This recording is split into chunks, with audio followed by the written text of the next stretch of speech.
અને બંનેના બહેનોના હાથમાં દીવા, કોઈ જાતનું કેમિકલ કે વાળનો ઉપયોગ કરેલો નથી, છતાં પણ દીવા ચાલુ છે.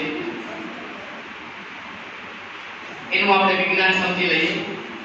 અમુક જગ્યાએ એવું કહેવામાં આવે કે હાથમાં દીવા કરવાના એટલે સૌપ્રથમ આપણને મનમાં વિચાર આવે કે હાથમાં દીવા કરાય અને હાથમાં દીવા કરીએ તો બળી જવાય, હાથને ઈજા થાય, હા કે ના?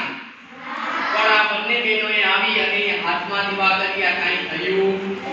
હવે આવી જ રીતે ભુવાઓ અને તાંત્રિકો હાથમાં દીવા કરી અને એવું પ્રસ્થાપિત કરતા હોય છે કે માતાની કૃપા, ભગવાનની કૃપા અને એના હિસાબે અમે હાથમાં આ રીતે આરતી ઉતારી, અમને કાંઈ થતું. પણ એની અંદર રિયલમાં વિજ્ઞાન છે. શું છે? આપણે જે હાથમાં દીવા કર્યા હતા એમાં વાટ આડી રાખી હતી. કેવી રાખી હતી? ઊભી રાખી હતી. જો આડી રાખી હોત તો બંને બહેનો તાજે, પણ ઊભી રાખવાના કારણે આગ ઉપર હતી. ક્યાં હતી? અને કેશાકર્ષણનો નિયમ છે કે જેટલું પણ અંદર તેલ કે પ્રવાહી અંદર હોય એ આગ ઉપર ચાલવું હોય એના તરફ ખેંચાય અને એક જ કેન્દ્રમાં ભેગું થાય અને આગ ત્યાં ઉપર પ્રજ્વલિત હોય એટલે નીચે આપણને આગ દાઝતા નથી કે આગ લાગતી નથી.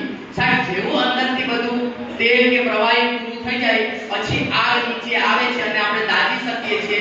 એટલે આવા લોકો શું કરશે? મોટી મોટી વાટ બનાવશે અને ઉપર જાડી એવી વાટ રાખશે કે જેથી દૂર સુધી લોકોને દેખાય અને આ રીતે આરતી ઉતારશે. હવે જાજો બધો જથ્થો અંદર ભેગો હોય એટલે સાહેબ એને બળતા વાર લાગે અને એના કારણે લાંબા સમય સુધી તમે આરતી કે ધૂન ઉપર આવી રીતે હાથમાં દીવા કરી શકો અને પછી તમે એવું કહી શકો કે આ મારી દિવ્ય શક્તિ અને સાધના. પણ હકીકતમાં એની અંદર સાયન્સ છે, વિજ્ઞાન છે. કોઈ